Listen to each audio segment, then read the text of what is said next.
With the new attacks in Boston still fresh, will people be ready to talk about the limitations on how far this government can go to stop terrorist attacks? Well, alarming footage has popped up online showing rapper Xstrav Beatty being arrested for refusing to hand over his Arizona iced tea to a cop. Now, the incident took place on April 29th. While Xstrav and his friends were outside a North Carolina liquor store, the plainclothes police officer seen here asked Xstrav to hand over his can of iced tea because he was skeptical of what was inside. Now, the policeman then arrested the rapper for refusing to hand over the iced tea and for refusing to leave the parking lot. Now, the police continued on pressing the rapper, claiming that he was trespassing the entire time Xstrav and his friends had been inside the establishment. Well, with me to talk more about this, the man who recorded all of it, filmmaker Tino Brown. Now, his films include By Any Means Necessary and Just to Get By. Thanks for joining us, Tino. So I watched this video of this man who's identifying himself as a cop, subsequently arresting your friend Xstrav there over drinking an iced tea. Tell me what happened. Well, first I'd like to say thank you for having me along, and I really appreciate it. What happened was we was recording Xstrav's music video earlier during the day, and after recording the video, he said, hey, you know, let's stop by, get something to drink. He was thirsty. We stopped by the convenience store. He grabbed the Arizona iced tea, and he said, hey, you know, let's stop by the liquor store and grab something before they close so later on, you know, we can have a good time. And we pulled up at the liquor store, and that's when I decided to hit record, you know, just to have extra footage that could possibly go with a music video. And I pulled up, hopped out of my car, hit record almost immediately, and you know, the video speaks for itself. From that point on, our rights were just totally violated. Mm-hmm. So when they put Xstrav on the ground, you know, that moment, what were you thinking? Were you thinking, are you kidding me? Yeah, you know, the main thing that I was thinking, honestly, was like, are you kidding me, number one?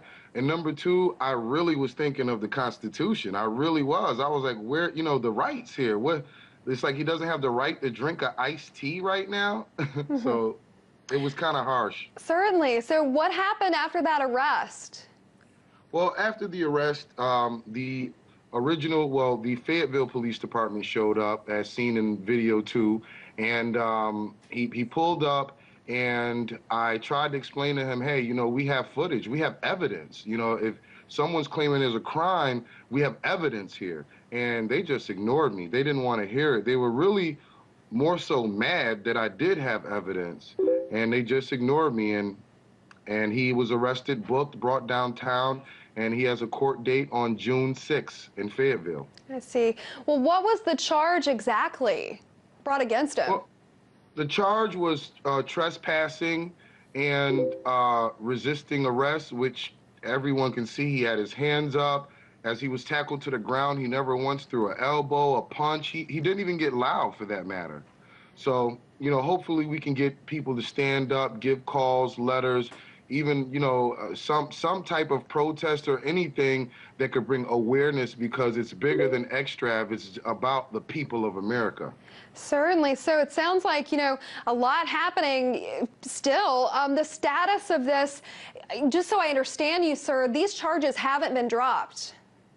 No, the charges haven't been dropped, and for anyone that's trying to find out update on information, they can follow me at my Twitter, Tino Brown 315.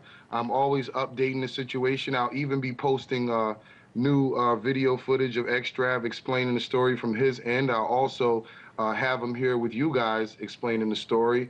But it's not over. I mean, they're really pursuing him. They're standing behind. He committed a crime. That's what they're standing behind. Well, my next question for you, sir, may seem a little premature, but are you guys planning any civil action?